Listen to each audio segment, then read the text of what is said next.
ક્રિકેટમાં તો બહુ સારા સમાચાર આવી ગયા યાર, ધોવાઈ ગયેલા એકદમ ને સારા સમાચાર આવ્યા. નમસ્કાર મિત્રો, કાચો ગુજરાતીને આપ સૌને જય શ્રી રામ.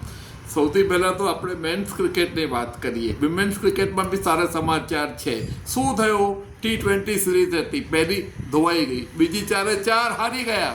શ્રેયસ અય્યર કેપ્ટન, ગૌતમ ગંભીર કોચ, હારી ગયા આપણે.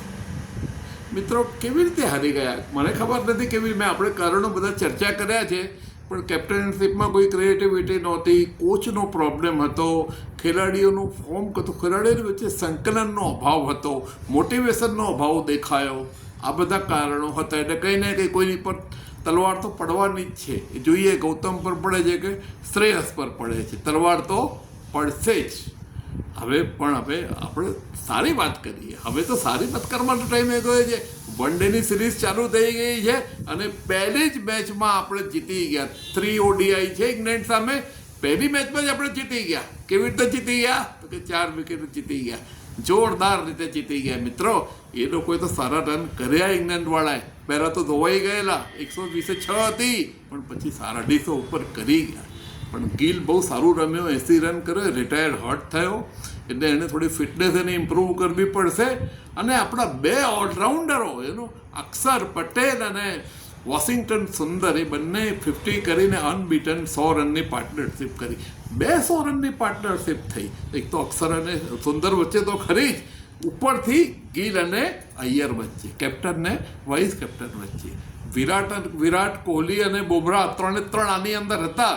એટલે એને કારણે ટીમ હાઈલી મોટિવેટેડ હતી. ભલે એ લોકોએ બહુ પરફોર્મન્સ સારો ના કર્યો તો શું, બુમરાહે તો કર્યો, 1 વિકેટ લીધી અને સૌથી ઇકોનોમિક બોલિંગ એની હતી એનો. પણ આમ જોવા જઈએ તો અક્ષર પટેલ હીરો હતો. કેવી રીતે? 4 વિકેટ લઈ ગયો. ભલે પૂછડિયાઓને લઈ ગયો તો શું, 1 વિકેટ તો એને સારી લીધી ને, બાકી 3 પૂછડિયાની લીધી. પણ એને 50 રન બી કર્યા. એટલે એ સૌથી સારામાં સારું એનું કોન્ટ્રીબ્યુશન હતું.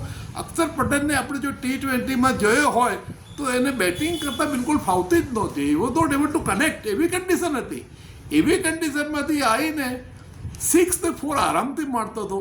એટલે માઇન્ડસેટ બહુ ઇમ્પોર્ટન્ટ છે. ઘણા લોકોનું માઇન્ડસેટ વન ડે માટે ફિટ હોય, T20માં નથી ચાલતો. એને અત્યારે T20માં અક્ષર પટેલના દિવસો ગયા એવું લાગે છે.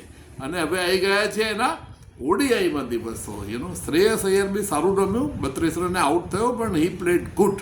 અને ઓવરઓલ ટીમ હાઈલી મોટિવેટેડ દેખાઈ, હાઈલી સ્પિરિટેડ દેખાઈ, સંકલન દેખાયું ટીમની વચ્ચે. વિરાટ કોહલી અને બુમરાહને કારણે હાઈલી મોટિવેટેડ હતી ટીમ અને આપણે જીતી ગયા.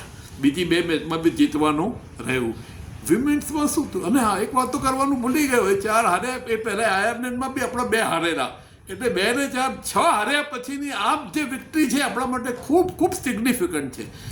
એ લોકોનો ખેલાડીઓનું તો જોશ વધારવા માટે બરોબર આપણા બધાનો જોશ વધારવા. આપણે બી જે ક્રિકેટ લવર્સ છે એ બી હાઈલી ડિમોટિવેટેડ હતા. એ બી હાઈલી મોટિવેટેડ થઈ ગયા મિત્રો.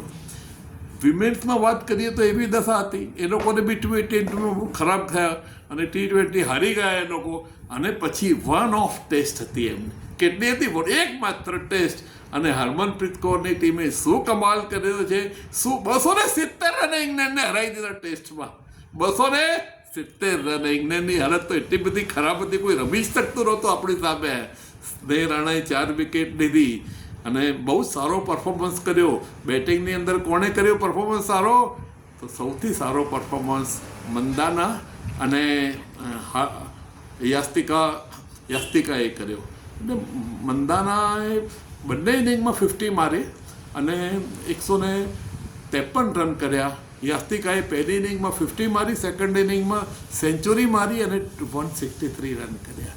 આ બંનેનો સારો પરફોર્મન્સ, રાણાની સારી બોલિંગ, અને એને કારણે આપણે મેચ આરામથી જીતી ગયા. બધાની બોલિંગ સારી હતી, બીજા બધાએ બી સારી વિકેટ લીધી મિત્રો.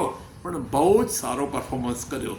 મોટિવેશન મને બી આવી ગયું છે મિત્રો, તમને બી આવી ગયું છે. મેન્સ અને વુમન્સ બંનેમાં આપણે ખૂબ ખરાબ રીતે હાર્યા પછી સારી રીતે જીતી ગયા છે. હવે મેન્સની આગળ આજે સેકન્ડ ODI છે જ અને આપણે જીતવાનું જ છે ભાઈ. થર્ડ બી જીતવાનું જ છે. હવે 2027માં ODI રમવાની છે ને, ઇન્ટરનેશનલ ટુર્નામેન્ટ આપણી વર્લ્ડ કપ. એમાં રોહિત, વિરાટ ને બુમરાહ 3 જોઈએ આપણે. એની ફિટનેસ બી જોઈએ, ફોર્મ બી જોઈએ.